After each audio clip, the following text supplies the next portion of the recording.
Hi everyone. Oh my goodness. I'll just say it. I almost killed my grapefruit.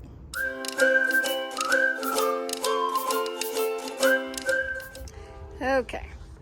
So, you see how the rest of my citrus are doing good? They got, the little babies on them and everything. And then they're just leafing out. They got lots of growth. Ooh, my Ori has some babies. Look at that. But yeah, lots of green growth. Everybody's looking good. Even my kumquat, all that. Well, remember this spot right here? That's where the grapefruit was. And all these leaves down here are from that grapefruit. And for the last few days, I've been staring at the surface of the grapefruit pot because do you see how all these are dry? It's all dry because it's just straw mulch on the top. Well, the surface of the grapefruit was glistening. It was glistening, all the straw was wet, there was a foul smell coming from it as I got closer, and I'm like, how did I never notice this before? This is my grapefruit. What's left of her, all her poor leaves curled and fallen off. And this is the same container she was in. And you notice all this water sitting here, right? Well, that's the same kind of water that was sitting in there with the dirt and everything else. Because, y'all, I just made the biggest rookie mistake ever. I did not punch holes in the bottom of this container. How I did that, I have no idea, but I was horrified. Oh my God. I just dumped the whole thing out. It was just a nasty, mucky mess and stunk real bad like the bay. But yeah, she has some root rot going on. So there's still a smell that kind of comes from her, so I may or may not trim some of the bottom growth, although it doesn't look horrible anymore. And like I said, I pulled off everything and then just kind of let her sit in water overnight. So I'm sure she feels better than she has been for the last, month or two since she's been outside. So I guess I never noticed it all through the winter because I only watered every so often, just a little bit through the winter. And it's just that since it's been outside in the sun, I was watering and I was watering all the plants the same, but only she kept getting progressively worse. And I really thought it was just because she was holding on to fruit, but now I know. So just want to let you guys know, doesn't matter how long you garden, sometimes we just make some of the silliest mistakes. It's so crazy. Like, I didn't even take off the plug that actually comes with it that makes a single hole. So yeah, I'm about to remedy this situation.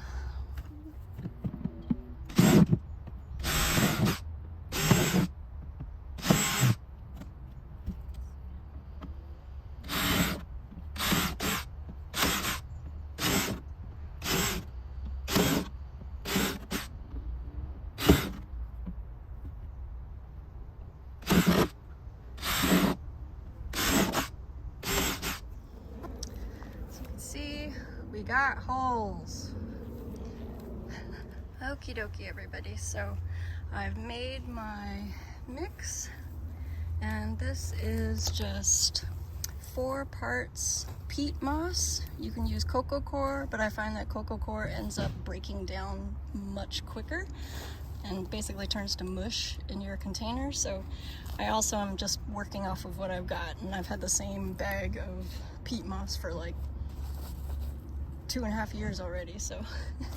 But anyways, 4 parts peat moss, 2 parts vermiculite, 1 part perlite, and 1 part charcoal.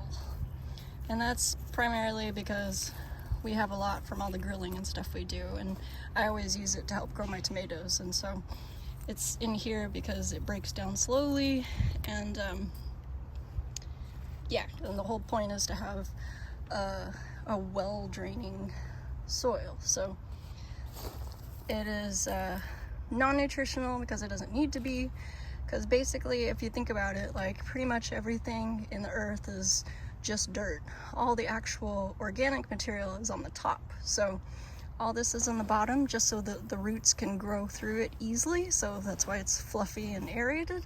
And then on the top, I just have 1 part compost, and then I put kind of like a half a container of this just to help, you know, add aeration in there. But I have 1 part compost and half a container of worm castings, because I love worm castings and everything. And then any amendments I want to put in, I also add to this top bit. So I've got my citrus fertilizer in there, and I think I put a little handful of azomite too, because for micro minerals or micro, whatever, I don't know, I put azomite and everything as well. So, but also in the bottom of the container, rather than using pumice stone like I used to in the past, which would make it super duper heavy, I just put a bunch of sticks. So I mean, that's something that a lot of people use as well. I think if you look it up, it's actually, there's a term for it, hugelkultur or something like that. But anyhow, these sticks will break down over time anyways, and in the meantime they'll help with drainage on the bottom, and it won't make my pot super duper heavy. So I'm just gonna go ahead and put her in there and get this filled up.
Water is coming out the bottom, yay!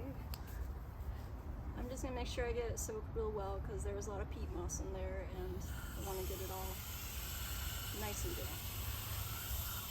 But yay, the water coming out the bottom is exactly what I want to see, so.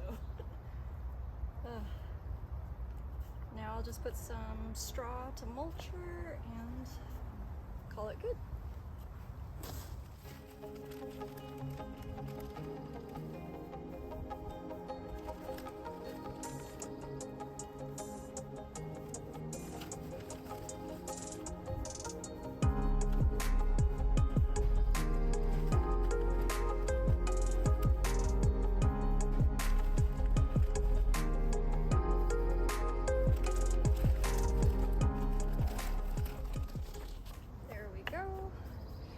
thing that I forgot to mention is that I did not fill the soil level over where the feeder roots are. So that's very important. You want to leave those kind of exposed a bit. So let me just show you.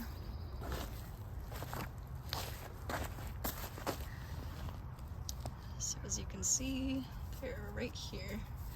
So the soil level is just below that. And then I just keep them all covered. And we are good to go. And I'll give you guys an update in a couple weeks.